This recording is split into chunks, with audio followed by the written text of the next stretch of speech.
ഇസ്രയേലിനെതിരായ മൂന്നാം ആക്രമണം ഉടൻ ഉണ്ടാവുമെന്ന് ഇറാനിലെ Islamic revolutionary guards corps commander brigadier general Amir Ali Hajizadeh വ്യക്തമാക്കിയിരുന്നു.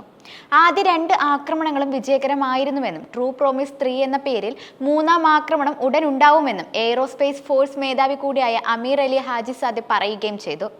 യുദ്ധം ഉണ്ടാവാതിരിക്കാൻ യുദ്ധത്തിന് തയ്യാറായിരിക്കണമെന്ന് രാഷ്ട്രീയ നേതൃത്വം അറിയിച്ചിട്ടുണ്ട്.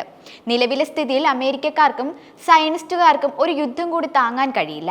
ശത്രുക്കൾ പലതവണ ശ്രമിച്ചിട്ടും ഇറാൻ മിസൈലുകളും ഡ്രോണുകളും ഉണ്ടാക്കുന്നത് തടയാൻ കഴിഞ്ഞിട്ടില്ല. ഒരു ദിവസം പോലും ഉൽപാദനം നിർത്തേണ്ട അവസ്ഥയുണ്ടായിട്ടില്ലെന്നും അമീർ അലി ഹാജിസാദെ പറഞ്ഞു. തുഫാനുൽ അക്സാലയിലുണ്ടായ പരാജയം പരിഹരിക്കാൻ ഇസ്രയേലിന് ഒരിക്കലും കഴിഞ്ഞില്ലെന്നും അദ്ദേഹം കൂട്ടിച്ചേർത്തിരുന്നു. പലസ്തീനുകളുടെ പോരാട്ടത്തിൽ തന്ത്രപരമായ പരാജയമാണ് ഇസ്രയേൽ നേരിട്ടത്. ഇതോടെ അവരുടെ വിശ്വാസ്യത പോവുകയും ചെയ്തു. എല്ലാ തരത്തിലുമുള്ള ക്രൂരതകൾ നടത്തിയിട്ടും ഗാസയിൽ ഇസ്രയേലിന് ലക്ഷ്യങ്ങളൊന്നും നേടാനായിട്ടില്ല. മാത്രമല്ല, ഇസ്രയേലിന്റെ സ്വഭാവം ലോകത്തിന് തിരിച്ചറിയാനും കഴിഞ്ഞു. യുഎസിന്റെ പിന്തുണയില്ലാതെ ഇസ്രയേലിന് മുന്നോട്ട് പോവാൻ കഴിയില്ല.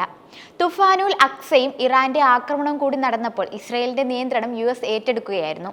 അവരുടെ സൈനികരാണ് ഇസ്രയേലിന്റെ പിന്നണിയിൽ പ്രവർത്തിച്ചത്. മെഡിറ്ററേനിയൻ ചെങ്കടൽ തീരങ്ങളിൽ 4 അമേരിക്കൻ പടക്കപ്പലുകളുടെ സാന്നിധ്യവും ഉണ്ടായി.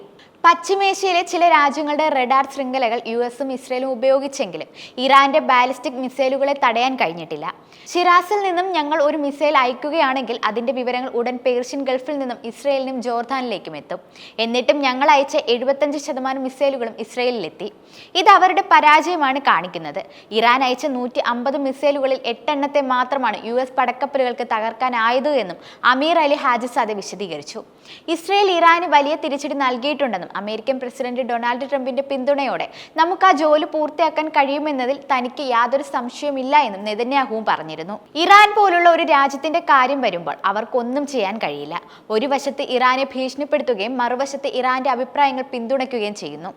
ഇറാനുമായുള്ള ഒരു കരാറിന് ട്രംപ് നേരത്തെ താല്പര്യം പ്രകടിപ്പിച്ചിട്ടുണ്ടായിരുന്നു എന്നും എന്നാൽ ഇറാന്റെ ആണവായുധ മേഖലയ്ക്ക് മേൽ ആദ്യ ഭരണകാലത്ത് കൊണ്ടുവന്ന സമ്മർദ്ദം വീണ്ടും കൊണ്ടുവരാൻ ട്രംപ് ശ്രമിക്കുകയും ചെയ്തുവെന്ന് ആരോപിച്ചിരിക്കുകയാണ് ഇറാൻ വിദേശകാര്യ മന്ത്രാലയ വക്താവ് Ismail ബഗായി.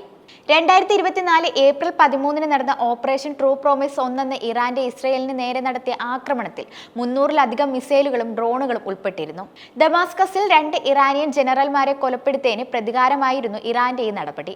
2024 October 1 operation true promise 2 നടന്നത്.